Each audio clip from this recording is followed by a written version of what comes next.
Hello students, मैं हूं अर्पिता और आप हैं मेरे YouTube channel grow with biology में। आज हम ज्योग्राफी के थर्ड चैप्टर के बारे में जानेंगे। ये क्लास 7th का है। चैप्टर का हेडिंग है अवर अर्थ। ज्योग्राफी का जो सेकेंड चैप्टर है वो अर्थ के स्ट्रक्चर के बारे में है कि अर्थ का जो स्ट्रक्चर है वो कैसा है, क्या अर्थ के अंदर का स्ट्रक्चर्स कैसा है, क्या कोर है, क्या मेंटल है, ये सब के बारे में हमने लास्ट चैप्टर में पढ़ा है ज्योग्राफी के सेकेंड चैप्टर में। अब हम पढ़ रहे हैं ज्योग्राफी का third chapter. Lithosphere is broken into a number of plates known as lithospheric plates. Lithosphere जो है वो टूटता है बहुत सारे प्लेट्स पे और जो हर एक प्लेट को बोला जाता है lithospheric plates. You will be surprised to know that these plates moved around very slowly, just a few millimeters every year. और ये जो हर एक परत है, प्लेट का मतलब यहाँ पे आप परत से समझिए, जो हर एक लेयर्स में जो है वो हर एक लेयर थोड़ा थोड़ा करके मूव करता है। एक साल में 1-2 मिलीमीटर, 3 मिलीमीटर या 10 मिलीमीटर यहाँ तक का मूवमेंट होता है। This is because of the movement of the molten magma inside the earth. ये मूवमेंट क्यों होता है? क्योंकि अर्थ के अंदर जो मैग्मा है वो गर्म हो रहा है। तो अगर आपके ऊपर एक गंजी में आपने पानी उबाल रहे हो तो ऊपर का जो सरफेस है वो हर वक्त कांस्टेंट नहीं रह सकता, वो धीरे धीरे उसमें भी उबाल आएगी। तो उसी उबाल के कारण या उसी प्रेशर या टेम्परेचर के कारण जो लिथोस्फेरिक प्लेट्स है वो थोड़ा थोड़ा मूव होता है। The molten magma inside the earth moves in a circular manner as shown in the activity. इस एक्टिविटी में जैसे दिखाया गया है उसी तरह से मोल्टन मैग्मा जो है वो अर्थ में इनसाइड द अर्थ, अंत के अंदर घूमता रहता है।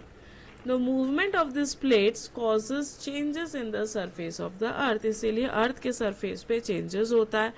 The earth movements are divided on the basis of the force which causes them. अब ये जो मूवमेंट है ये मूवमेंट को दो पार्ट्स में डिवाइड किया गया है।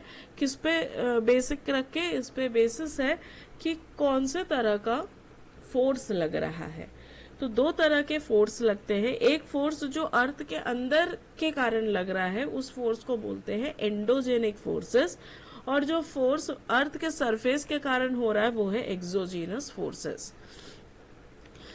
The forces which act in the interior of the earth are called endogenous forces and the forces that work on the surface of the earth are called exogenous forces. जो बाहर से लग रहा है वो है exogenous forces. तो अर्थ में एंडोजीनस फोर्सेस और एक्सोजीनस फोर्सेस। अब इस फिगर को देख लीजिए। एंडोजीनस जो अंदर का फोर्सेस है वो क्यों है? वो है सडन फोर्सेस लग रहा है या डायस्ट्रॉफिक फोर्सेस के कारण। सडन फोर्सेस के कारण अर्थक्वेक हो सकता है, वोल्केनोस हो सकता है, लैंडस्लाइड हो सकता है, और माउंटेन्स जो है वो डायस्ट्रॉफिक फोर्सेस के कारण बनते हैं। इसके बाद हम बात करते हैं एक्सोजेनिक फोर्सेस। ये है इरोशन या डिपोजिशन के कारण, रिवर, विंड, सी वेव्स या ग्लेशियर के कारण, जो बाहर के एटमॉस्फेरिक चेंजेस के कारण जो अर्थ का स्ट्रक्चर में चेंज हो रहा है वो है हमारा इरोशनल या डिपोजिशनल फोर्सेस, जो कि आता है एक्सोजिनस फोर्सेस में। Endogenetic forces sometimes produce sudden movements and at the other time produce slow movements. कभी कभार वो सडन मूवमेंट करते हैं, अचानक झटके वाला मूवमेंट, या कभी कभार बहुत स्लो मूवमेंट होता है। Such movements like earthquakes and volcanoes cause mass destruction over the surface of earth. और इस तरह के एंडोजेनिक फोर्सेस के कारण जो क्षति होती है वो बहुत ज्यादा डैमेज होता है, इसीलिए इसमें मास डिस्ट्रक्शन होता है। A volcano is a vent or opening on the earth crust through which molten material erupts suddenly. और वोल्केनो क्या है? एक पहाड़ के अंदर में वो लावा जो है वो उबल रहा है, तो जहां से उसको एक ओपनिंग मिल जाए उस ओपनिंग से वो अंदर के लावा को उबाल के बाहर फेंक देता है, तो इसको हम बोलते हैं volcano.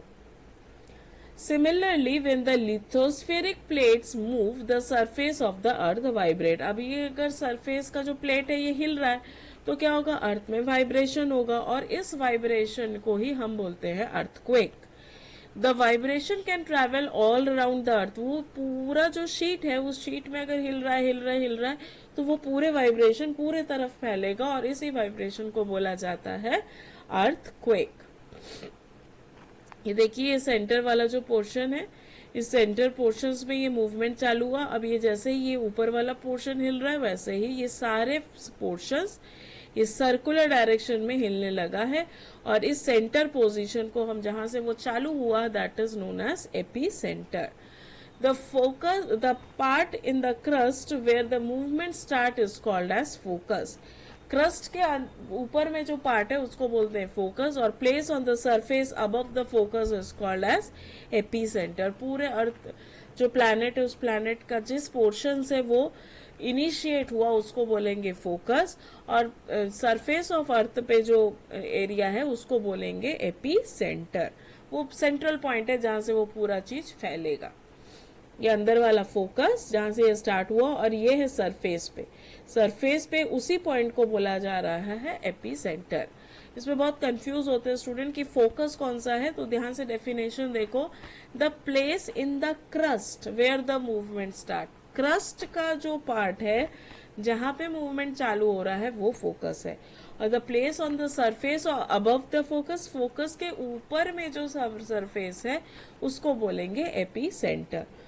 vibrations travel to outwards from the epicenters as waves। अब वो सेंटर में वाइब्रेशन हुआ, अब वो चारों तरफ, जैसे अगर एक शांत तालाब है, अपने एक पत्थर मारा तो पत्थर जहाँ पे गिरा है उसके आजू बाजू ऐसे सर्कल रिंग, कंसेंट्रिक रिंग जैसा फैलता है, वैसे ही यहाँ पे जिस पॉइंट से अर्थक्वेक का सेंटर है उस पॉइंट से ये सारे तरफ में इक्वली पूरे डायरेक्शन में वाइब्रेशन को फैलाएगा।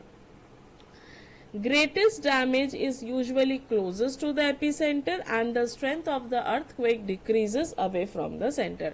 जो सबसे ज्यादा नुकसान होता है वो एपीसेंटर के पास में होता है और जैसे जैसे आप एपीसेंटर से दूर चले जाते हो वैसे वैसे आपका जो डैमेज है वो कम होता है, क्योंकि जहां से चालू हुआ वहां पे झटके ज्यादा आएंगे और जैसे जैसे उसका डिस्टेंस बढ़ते जाएगा तो वाइब्रेशन वो धीरे धीरे कम हो जाएगा। Although earthquakes cannot be predicted, the impact can certainly be minimized if we are prepared beforehand। अगर हमको पहले से पता चल जाए कि हाँ earthquake होता है, हो सकता है, तो उससे हम प्रिपेयर हो सकते हैं, तो उससे डैमेज को हम थोड़ा सा कंट्रोल कर सकते हैं। Some common earthquake prediction methods adopted locally by people including studying animal behavior, fish in the ponds get agitated, snakes come onto the surface। कुछ अर्थ में जो मूवमेंट होता है वो सारे मूवमेंट्स में आप देख के समझ सकते हो और जो गांव के लोग हैं वो जो अडॉप्ट कर लेते हैं उनको समझ में आ जाता है कि एनिमल कैसे बिहेव कर रहा है।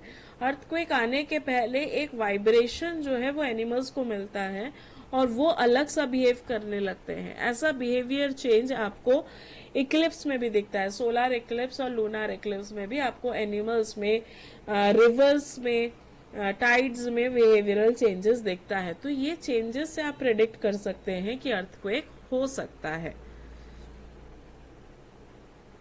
इतना तक हम आज पढ़ेंगे। इसके बाद का जो पार्ट है मेजर लैंडफॉर्म्स, ये हम नेक्स्ट क्लास में पढ़ेंगे। अर्थक्वेक में अब छोटे छोटे बॉक्सेस जो हमने छोड़ दिया उसको एक बार रिवाइज कर लेते हैं। ये एक्टिविटी, इसमें बोला है take a small coloured paper pellet and put it into the beaker half filled with water. एक पेपर पैलेट ले लीजिए और उसको एक बीकर में डाल दीजिए जिसमें पानी से भरा हुआ है। Place the beaker on the tripod stand and heat as the water warms you will observe that the paper pellet is moving outward along with the warm layers of the water। जैसे जैसे पानी बाहर की तरफ move करना start करता है गर्म पानी, वैसे ही वो भी पेपर मूव करता है। And then sink backs along with the colder water, फिर वो नीचे आता है फिर वो ऊपर जाता है, तो वो उसका एक कंटिन्यूअस मूवमेंट होता है। इस तरह का मूवमेंट हमको दिखता है मैग्मा में। The molten magma inside the earth moves in the similar manner. Second दिया है एक word lithospheric plates. The earth crust consist of several large and small rigid irregular shaped plate slabs which carry continents and the ocean floor। हमारे अर्थ में एक एक layer से वो crust बनता है, तो ये हर एक लेयर जुड़ा हुआ भी है और नहीं भी है, वो एक के ऊपर एक प्लेस्ड है, और इन सब के बीच में फ्रिक्शन फोर्स भी लगता है, और ये सारे फ्री है मूवमेंट करने के लिए। तो अगर ये थोड़ा थोड़ा भी मूवमेंट करते हैं, एकदम मिलीमीटर्स में अगर मूवमेंट करते हैं, तो ये अर्थ के सरफेस तक फील नहीं होता है। पर अगर मूवमेंट थोड़ा ज्यादा जोर से होने लगे, तब हमको समझ में आता है कि अर्थ के प्लेट शिफ्ट हो रहे हैं, जिसको हम अर्थक्वेक्स बोलते हैं। नेक्स्ट देखिए वर्ड ओरिजिन। एंडो का मतलब है इनसाइड, एक्सो का मतलब है आउटसाइड, और जेनिक का मतलब है ओरिजिन। तो अगर वो इनसाइड का ओरिजिन है तो एंडोजेनिक, और बाहर के कारण हो रहा है तो वो है एक्सोजेनिक। ये डायग्राम बहुत इंपॉर्टेंट है वोल्केनो का, जो पूछा जाता है। नेक्स्ट एक्टिविटी दिया है, take a container, fill it with water and close it with lid. उसको पानी से भर लीजिए और उसको ढक्कन लगा दीजिए। Put the water to boil, now put some piece, spoons and bread on the top of the lid. What you will notice, as the water boil the lids begins to shake। जैसे पानी उबलेगा तो ढक्कन थोड़ा हिलेगा। The things which we have put onto the lid also vibrate। जो आपने उस lid के ऊपर रखा है वो भी हिलना लगेगा। The beads roll down and the spoon vibrates to make a sound। जो बीड हमने रखा था वो बीड सब रोल करेगा और जो स्पून है वो वाइब्रेशन से आवाज करने लगेगा। In the same manner the earth vibrates when the earthquake occurs। जब अर्थक्वेक होता है ये पूरा शीट जो है वो हिलने लगता है, और हिलने से आवाज होती है और पूरा लेयर्स मूव करता है। There are 3 types of earthquake waves. Earthquake के 3 वेव्स होते हैं। पहला है पी वेव्स या लॉन्गिट्यूडनल वेव्स, दूसरा है एस वेव्स और ट्रांसवर्स वेव्स, और चौथा है थर्ड है एल वेव्स और सरफेस वेव। एक है सरफेस, एक है लॉन्गिट्यूडनल और एक है सरफेस। इसके बाद ये जो पोर्शन है ये देखिए, ये डिस्ट्रक्शन है अर्थक्वेक का जो गुजरात में हुआ है। ये अर्थक्वेक का केस स्टडी है कि यहाँ पे 26 जनवरी 2001 में 6.9 रिक्टर स्केल। अभी रिक्टर स्केल क्या है? रिक्टर स्केल यूनिट है जिससे हम अर्थक्वेक की इंटेंसिटी को मेजर करते हैं। तो यहाँ पे स्कूल्स अफेक्टेड थे, फिर बहुत ज़्यादा डैमेज हुआ, फायर हो गया सिटीज़ में क्योंकि इलेक्ट्रिक वायर्स भी डैमेज हो जाती है, और फिर पूरे इंडिया से सीएम फंड से सब जगह से इसको बहुत ज़्यादा सपोर्ट किया गया और इन लोग के लिए खाना वगैरह सब पहुंचाया गया। लाइफ ओरिजिनल जैसे फिर से नॉर्मल तो नहीं हो पाई है, पर फिर भी बहुत कुछ रिकवर करने की कोशिश की गई थी।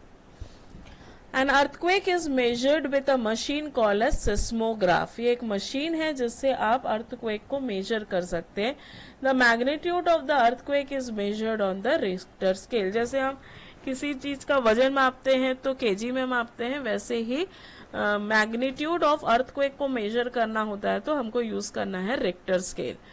An earthquake of 2.0 or less can be felt only a little। अगर रिक्टर स्केल में 2.0 है तो वो बहुत कम है और ज्यादा लोगों को महसूस भी नहीं होगा। An earthquake over 5 can cause damage from more things falling। कुछ सामान गिर जाना, कुछ चीज गिर रहा है, वो सब कब होगा? जब 5 के पास आसपास में अर्थक्वेक का रिक्टर स्केल पहुंचे।